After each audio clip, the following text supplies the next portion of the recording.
The बतकही live में सियासत और सियासतदानों से जुड़ी बतकही होती है। आज जिस सियासतदान की बतकही को लेकर हम आए हैं, उनका एक अपना अलग ही रसूख है। उत्तर प्रदेश के उन्नाव जिले में जन्म और अपनी स्नातक तक की शिक्षा इसी जिले से प्राप्त की। इसी जिले के नौजवान से शादी की और फिर ऐसा क्या होता है कि फर्श से अर्श का सफर पूरा करती है। हम बात कर रहे हैं उन्नाव लोकसभा से पूर्व सांसद अन्नू टंडन की, जिनकी शादी ऐसे शख्स से होती है जिसके बाद तो उनका पूरा जीवन ही बदल जाता है। आज जानते हैं कौन है संदीप टंडन और क्या है उनकी कहानी। कैसे संदीप टंडन से हिल गया अंबानी परिवार, गांधी परिवार के सबसे नजदीक कैसे आई अन्नू टंडन, क्या है संदीप टंडन की मौत का राज, क्या थे केजरीवाल के मीडिया में लगाए गए आरोप। परत दर परत जानेंगे पूरी कहानी तो उड़ जाएंगे आपके होश। एक नहीं, दो नहीं, सैकड़ों नहीं, कितने हजार करोड़ की मालकिन है अन्नू टंडन, ये जानकर आपके पैरों तले से जमीन खिसक जाएगी। इनके पति संदीप टंडन एक IRS अधिकारी यानी इंडियन रेवेन्यू सर्विस के अधिकारी थे। संदीप टंडन ने ED ज्वाइन की और इसी दौरान कुछ पुख्ता सबूतों के दम पर इनके नेतृत्व में रिलायंस इंडस्ट्रीज की तरफ से शुरू की गई विदेशी मुखौटा कंपनियों और टीना अंबानी के घर पर छापा मारा गया। इस छापेमारी से क्या दस्तावेज मिले, वह आज भी एक रहस्य है।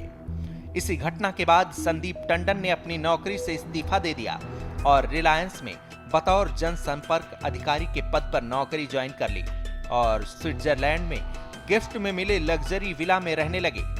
फिर कुछ समय बाद खबर आई कि संदीप टंडन अपने बाथरूम में मृत पाए गए।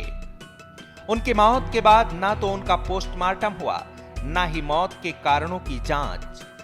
बस भारतीय दूतावास ने आनन फानन में उनकी मृत शरीर को मुंबई भेज दिया, जहां उनका अंतिम संस्कार करा दिया। संदीप टंडन की तरफ से की गई छापेमारी के साक्ष्य और उनकी मौत बस एक रहस्य बनकर रह गई। सेबी को रिलायंस की तरफ से दी गई जानकारी में यह बताया गया कि संदीप टंडन उनकी कंपनी के एक कर्मचारी थे, इसलिए उनकी विधवा पत्नी को मोटेक सॉफ्टवेयर कंपनी अनुदान यानी कि गिफ्ट में दी गई है, जिसकी नेटवर्थ उस समय 3000 करोड़ रुपए थी।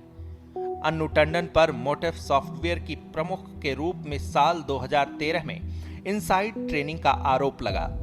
रिपोर्ट के मुताबिक उनकी कंपनी ने पहले बजाज मार्केट में शेयर बेचकर और बाद में इसे कवर करके रिलायंस को 4023 करोड़ रुपए में लगभग 4% शेयर बेचकर मदद की। उस समय केजरीवाल ने मीडिया में HSBC के स्विस प्राइवेट बैंक में खाता रखने वाले भारतीयों की सूची में अन्नू टंडन का नाम 22वें स्थान पर और उनके मृत पति के अंबानी परिवार से संबंध और दोनों बेटों शालीन टंडन और सचिन टंडन का रिलायंस में बतौर बड़े अधिकारी के रूप में कार्य करने पर गंभीर आरोप लगाए थे।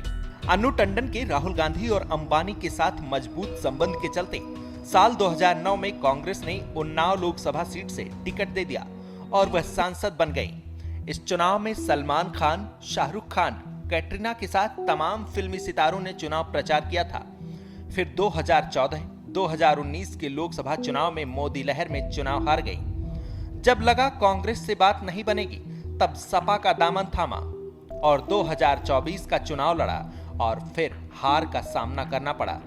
भारतीय सेवा अधिकारी संदीप टंडन को ऐसा कौन सा कुबेर का खजाना मिल गया कि आज अन्नू टंडन कई हजार करोड़ की मालकिन है, और कैसे पैसे के दम पर कोई कुछ भी इस देश में कर सकता है। हालांकि अन्नू टंडन अपने ऊपर लगे आरोपों को अक्सर नकारते हुए नजर आती हैं। इसी तरह की रोचक स्टोरी के लिए द बतकही लाइव को देखना न भूलें और चैनल को सब्सक्राइब, लाइक, कमेंट करना तो बिल्कुल न भूलें।